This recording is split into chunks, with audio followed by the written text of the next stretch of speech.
सन्नाटा है। पहाड़ के सामने हजारों लोग खड़े हैं। अचानक पत्थर हिलता है, चट्टान फटती है और उसके अंदर से एक जिंदा ऊंटनी बाहर निकलती है। हज़रत सालेह अलैहिस्सलाम उन अजीम अंबिया में से हैं जिन्हें अल्लाह ने ताकतवर मगर सरकश कौम की तरफ भेजा। कौम समूद अरब की कदीम तरीन और मजबूत तहजीबों में शुमार होती थी। ये लोग फ़न तामीर में बेमिसाल थे। पहाड़ इनके लिए रुकावट नहीं थे बल्कि खाम माल थे। लेकिन ताकत के साथ इनके दिलों में गुरूर बढ़ गया और गुरूर ने इन्हें अल्लाह से दूर कर दिया।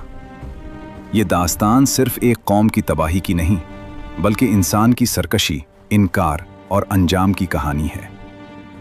अरब की सरजमीन, हिजाज और तबूक के दरमियान एक इलाका जिसे आज हम मदाइने सालेह के नाम से जानते हैं, यहीं कौम समूद आबाद थी। ऊंचे पहाड़, चट्टानों में तराशे गए महलात, वसीय खेत और महफूज किले। कुरान कहता है ये लोग पहाड़ों को काटकर अमन के घर बनाते थे। उन्हें अपनी ताकत पर नाज था। उन्हें लगता था कि कोई ताकत उन्हें शिकस्त नहीं दे सकती। इसी गुरूर में उन्होंने अल्लाह को भुला दिया, बुत तराशे, उनकी इबादत शुरू की और जुल्म को अपना शियार बना लिया। इसी कौम में हज़रत सालेह अलैहिस्सलाम पैदा हुए। नसब में मुअज़्ज़ज़, किरदार में पाकीज़ा और ज़ुबान में सच्चाई। अल्लाह ने उन्हें कौम समूद की हिदायत के लिए चुन लिया। हज़रत सालेह अलैहिस्सलाम ने पुकारा, ऐ मेरी कौम, अल्लाह की इबादत करो, उसके सिवा तुम्हारा कोई माबूद नहीं। उन्होंने कहा, हम वही करेंगे जो हमारे बाप दादा करते आए हैं। हज़रत सालेह अलैहिस्सलाम ने उन्हें नसीहत की, समझाया, डराया और अल्लाह के अजाब से आगाह किया। लेकिन गुरूर कानों में सीसा बन चुका था। कौम ने एक शर्त रखी। उन्होंने कहा, अगर तुम वाकई अल्लाह के रसूल हो तो हमें एक मौजिज़ा दिखाओ।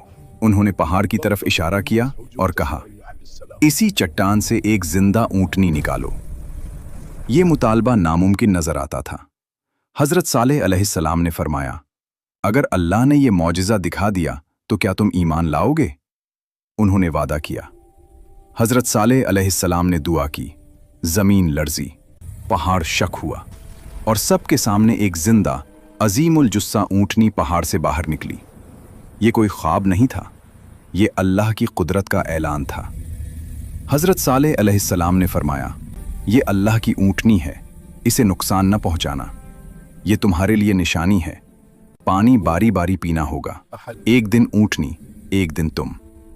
कुछ लोग ईमान ले आए, लेकिन अक्सरियत ने दिल में नफरत छुपा ली। ऊंटनी अल्लाह की निशानी थी और निशानी उनके गुरूर को चुभती थी।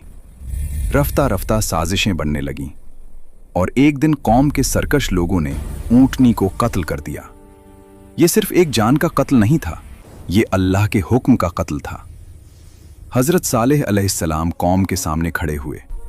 चेहरे पर दर्द था, आवाज में अफसोस। फरमाया, अब तुम 3 दिन तक अपने घरों में फायदा उठा लो, उसके बाद अल्लाह का वादा पूरा होगा।